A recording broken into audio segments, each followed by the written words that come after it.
Hola amics, avui salpem amb l'embarcació d'en Xavi Pozas i visitarem la costa de Roses fins a arribar al Cap Norfeu.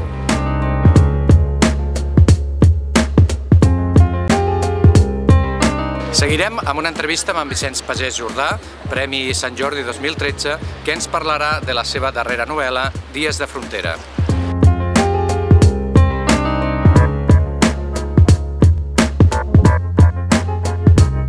Al nostre espai de recomanacions visitarem l'Ecomuseu de la Farinera de Castelló d'Empúries, on podrem veure una exposició molt interessant.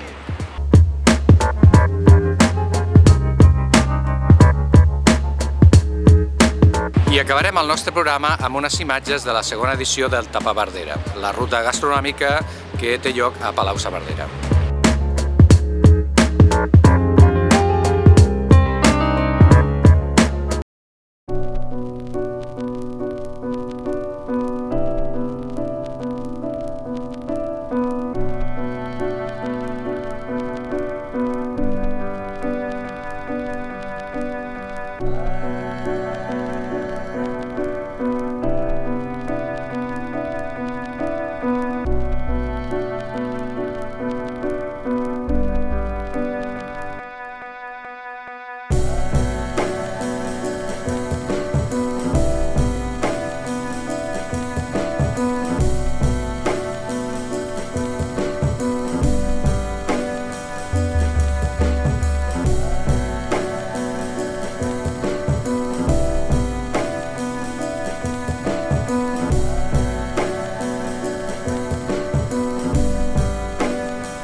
Deures d'escriure contes amb els meus alumnes, en general són molt conservadors. O sigui, expliquen històries de tota la vida, de la manera de tota la vida.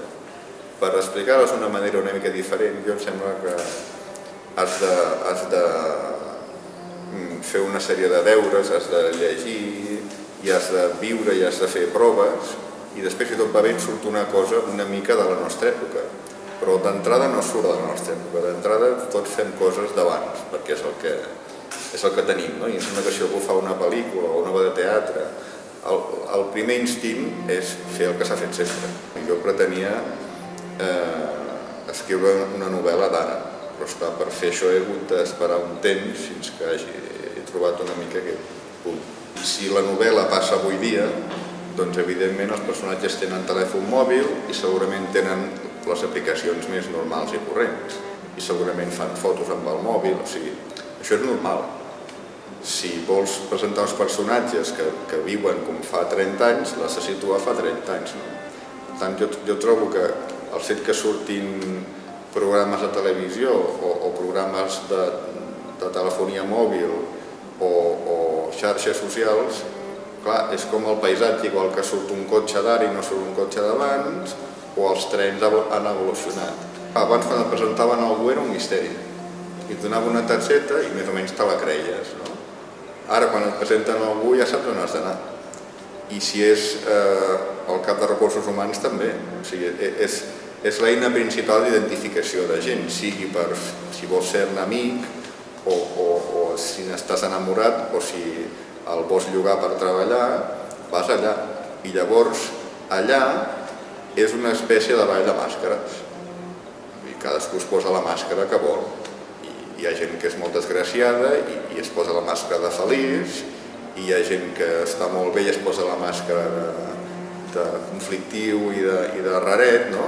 I és una mica tal com la gent es presenta, que no és com són, però és una part. I llavors en el llibre jo intento parlar de com és la gent, però la màscara és una part de com som, no? Digue'm quina màscara et poses i ja et diré una mica com ets, una mica. Clar, jo vaig començar fent contes i jo no veia que fes mai una novel·la. Ara, en canvi, em costa molt fer contes. Ara veig les coses d'una manera més àmplia, no? Però m'ha quedat aquest objectiu que cada capítol es pugui llegir, s'aguanti sol, no? I sense perdre la visió del conjunt, no? Per mi les dues coses són importants, però potser són més importants les escenes. El que és molt difícil és fer un final d'una novel·la, perquè moltes vegades són decebedors, perquè acaba reduint molt les possibilitats. Jo per això vaig fer un final que no m'agrada la idea de final obert, perquè és com una estafa, és com si l'autor es desentengués del que passa, però una certa obertura trobo que sí que està bé, i de fet el que li passa a la Teresa és el que li passa a tothom, i és que es fa gran, d'una banda això no li agrada i de l'altra banda ho accepta. Això és molt general, no? O sigui, gent que ho accepti totalment o gent que ho rebutgi totalment és una mica patològic, no? Hi ha una certa molèstia, però a la vegada és que no hi ha res a fer, vull dir que són coses que passen, no? Jo em sembla que l'Empordà no existeix, ara que som aquí al Museu de l'Empordà, en el sentit que no hi ha una unitat clara i percebuda per tothom, sinó que un senyor de Palamós potser no ha anat mai a Llers, per entendre's, no? I hi ha una certa incomunicació històrica. El que sí que hi ha són petits territoris, no? Llavors, per exemple, jo parlo de Figueres i de l'entorn, i evidentment la Jonquera forma part de l'entorn de Figueres. Ara, el que és Begur o el que és Sant Feliu de Guíxols, que també és Empordà, queda molt lluny, no? Per tant, jo bàsicament en aquest llibre parlo de Figueres, la Jonquera i Agullana, més o menys amb aquest ordre. I quan jo ho escrivia no hi havia hagut l'incendi, però és que el vaig haver d'incorporar l'incendi, no era la meva intenció, i amb això hi ha hagut coses que jo no havia calculat. Hi ha com una mena de metàfora de la combustió, que les coses es cremen, que pot ser molt ric, perquè el fet que es cremi pot voler dir que després torna a brotar una altra cosa nova, potser millor, bé de saber, però també admet una lectura, diguéssim, sobre el civisme, la gent que llença borilles, sobre els voluntaris, o sigui, pots trobar-hi tot el que vulguis. I el territori està agredit? Sí, perquè em sembla que quan hi ha una frontera sempre hi ha més agressió. Si tu te'n vas a un lloc al mig de qualsevol país, allò segurament està força intocat, però és que estem en un lloc de pas. Com que hi ha tanta gent, també és més fàcil que algú, sense voler o volent, faci malbé el paisatge. Forma part una mica d'aquesta idea de frontera, que resulta que sembla que és la perifèria, però en realitat és el centre, és on passen coses a les fronteres. En el centre no hi passa res.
continuem amb aquest espai de participació d'Instagram, on a través de les vostres fotografies repassarem en aquest espai alguns dels llocs més emblemàtics de la comarca de l'Alt Empordà.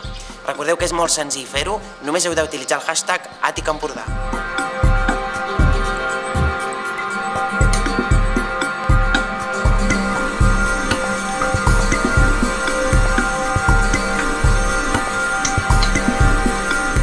I comencem amb aquesta fotografia on Raquel GM62 que ens ensenya un dels paisatges més típics de la primavera a la comarca empordanesa.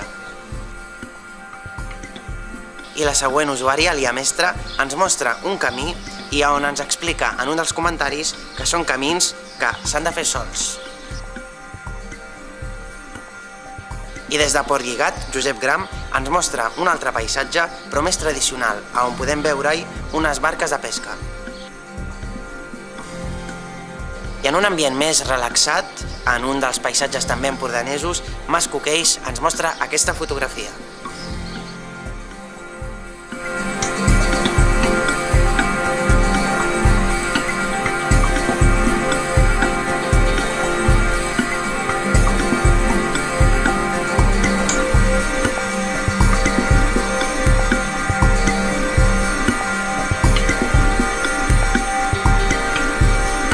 Fins aquí la secció d'Instagram d'aquesta edició. Recordeu que podeu seguir participant amb les vostres fotografies utilitzant el hashtag @AticEmpordà. I ara us deixem amb les imatges d'una de les trobades d'instagramers que vam poder viure a Palau-saverdera.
Fins aquí el programa d'avui, ens tornem a veure a la propera edició i mentrestant disfruteu de l'Empordà.